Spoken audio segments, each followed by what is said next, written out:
Hello et bienvenue sur ma chaîne, l'atelier de Cyclamen. Sur cette chaîne, je vous partage mon chemin de guérison à travers du blabla santé mentale et des vlogs d'art-thérapie. Aujourd'hui, c'est depuis Lovina Beach à Bali que je vous présente cette nouvelle vidéo blabla santé mentale. Ça peut paraître hyper anodin, mais en fait ce voyage, qui est quand même un grand voyage parce que je pars 3 semaines dans un pays étranger, aussi loin que l'Indonésie, et ben en fait, il y a quelques années, j'aurais jamais pu le faire. À cause de l'anxiété, du stress de la nourriture, de l'incertitude des journées et peut-être même de l'hyperactivité, ce serait quelque chose que j'aurais jamais pu faire il y a quelques années et aujourd'hui c'est possible, aujourd'hui je le fais. Mais c'est pas de ça dont on va parler aujourd'hui, même si ça vous intéresse, je peux faire une vidéo dessus. Aujourd'hui c'est complètement différent. Aujourd'hui on va parler du fait de tout arrêter pour tout recommencer. Pour repartir du bon pied, il faut repartir de zéro. Comme d'habitude, je vous fais un petit sommaire pour ne pas me perdre dans du blabla inutile. Tout d'abord, on va faire pourquoi j'ai dû tout arrêter, les peurs que j'ai pu ressentir, comment j'ai fait pour me reconstruire durant cette pause, et enfin une petite conclusion. Donc tout d'abord, pourquoi j'ai dû tout arrêter. Après le lycée, je suis partie étudier 1 an et demi à Québec, au Canada, parce que je pensais que fuir la ville qui avait hébergé tous mes problèmes, fuir la ville où j'avais eu de l'anxiété, de la tristesse, de la dépression et des troubles du comportement alimentaire, et ben en fait, ça allait tout changer. Ça aurait pu être le cas si j'avais changé mes habitudes aussi, si j'avais changé ma routine, et si j'avais vraiment décidé de tout arrêter pour tout recommencer. Mais c'est pas ce que j'ai fait. J'ai gardé mes mauvaises habitudes une fois là-bas. Je me suis isolée. J'ai continué à faire du sport excessivement et à me restreindre alimentairement. Enfin bref, c'était la cata. Et finalement, au bout d'un moment, comme ma santé était vraiment au plus bas, et ben mes parents sont venus me chercher et ils m'ont dit « On arrête tout, tu rentres à Paris, tu rentres en France et tu vas te faire hospitaliser. » Cette hospitalisation, ça ne m'a pas rien fait dans mon cœur. Ça m'a fait très peur. Et je vais vous parler du coup dans cette deuxième partie des peurs que j'ai ressenties lorsqu'on m'a dit que j'allais faire une pause. C'est des peurs que peut-être vous ressentez, peut-être que vos proches vous disent « Il faut que tu fasses une pause. Il faut que tu recommences du bon pied, il faut tout arrêter. » Arrête tes études, arrête de faire du sport, arrête cette mauvaise habitude. Et toi, tu comprends pas. Toi, tu te dis, mais si j'arrête ça, où est-ce que je vais en fait? Ces habitudes, elles me suivent depuis le début. Quand on m'a annoncé que j'allais être hospitalisée, j'ai cru que ma vie s'arrêtait. J'ai cru que j'allais prendre du retard par rapport aux autres, par rapport à la vie. Je pensais que la vie, c'était une course et qu'il fallait aller vite. Je pensais que je serais en retard, je pensais que je serais loin derrière et que j'aurais perdu la course de la vie. Mais ça, c'est faux. Il n'y a pas de course de la vie. Et c'est ok de prendre une pause, c'est ok de se reposer et de s'arrêter. Cette hospitalisation, pour moi, c'était comme une punition. Je croyais qu'on m'empêchait de vivre. Et toutes ces peurs, elles étaient fausses. Elles étaient infondées et je me trompais. Cette hospitalisation, elle m'a sauvé la vie. Et honnêtement, c'est cette pause qui m'a permis d'aller mieux. C'est cette pause qui m'a permis de me reconstruire et de devenir celle que je suis aujourd'hui, devant vous, devant cet écran. Grâce à cette pause, grâce à cette hospitalisation qui a duré presque 8 mois, j'ai appris à me reconstruire, j'ai appris à me connaître, à savoir qui j'étais, ce que j'aimais et ce que je valais en fait dans la vie. Ma valeur, elle se définissait pas par mes études prestigieuses, par mon nombre d'amis, mon nombre de relations amoureuses aussi, enfin tout ça, ça me définissait pas. Ce qui me définit, c'est comment je décide de vivre ma vie. Et aujourd'hui, ma vie, je la vis comme moi je la veux.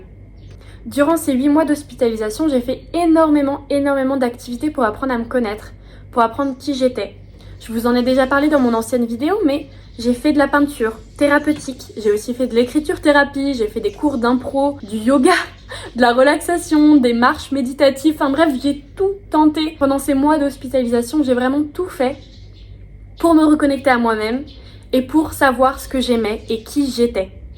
J'ai aussi rencontré des personnes incroyables, très fortes, très courageuses qui m'ont motivée grâce à leurs paroles, grâce à leur histoire, à me sortir de la maladie pour me dire pour elles, parce qu'elles aussi elles se battent, il faut que je me batte aussi et que je m'en sorte. Durant cette période-là, j'ai aussi vécu des moments assez compliqués, vous vous en doutez, c'était pas que du rose. J'ai évidemment souffert beaucoup d'anxiété parce que j'avais des plateaux repas qui n'allaient pas forcément avec mes troubles du comportement alimentaire. J'étais aussi toute seule dans une chambre isolée, ce qui a créé beaucoup de crises de panique. Et puis surtout, juste enfermée pendant 8 mois dans un hôpital, ça crée beaucoup de stress et ça laisse beaucoup d'ennui et de place pour les pensées. Et donc ces émotions que j'avais brimées à travers une hyperactivité quand j'étais à Québec, ces pensées que j'avais décidé d'ignorer complètement, et bah là je devais leur faire face. Je devais les comprendre, je devais les accepter. Donc cette période de pause, c'est la période où j'ai le plus appris qui j'étais, le plus appris à me connaître et le plus appris à m'aimer. Toute seule, dans ma chambre, j'ai beaucoup écrit dans mon journal ce que je pensais de la nourriture, ce que je pensais des choses qui me stressaient, ce que je pensais des gens qui étaient autour de moi. J'ai refait un point sur toute ma vie et c'est là que j'ai décidé, ça j'en veux pas dans ma future vie, ça j'en veux. J'ai vraiment fait le tri et je me suis dit que j'allais garder les bonnes choses et hop, les autres à la poubelle. Faire une pause, ça m'a permis de me focaliser sur ce qui était pour moi le plus important, la santé, mentale et physique. J'ai compris que les études, les relations amoureuses, les relations amicales, les passions, le regard des autres, tout ça c'était secondaire parce que j'étais en vie, parce que j'avais survécu. Si tu es là et que tu regardes cette vidéo, toi aussi tu as survécu. Tu as survécu une semaine de plus, une journée de plus, une seconde de plus si tu veux, mais tu survis jour après jour. J'ai commencé à voir la vie d'un tout nouveau point de vue. La vie, elle n'est pas forcément acquise. Votre destin, il est entre vos mains. Votre futur, c'est vous qui le construisez. Quand je vous ai dit que j'avais peur de l'inconnu, j'avais peur de tout arrêter parce que l'inconnu m'attendait. Mais cet inconnu, en fait, il n'existe pas, c'est vous qui allez créer votre inconnu. Prendre une pause, c'est pas abandonner. Prendre une pause, ça demande énormément de courage, énormément de force.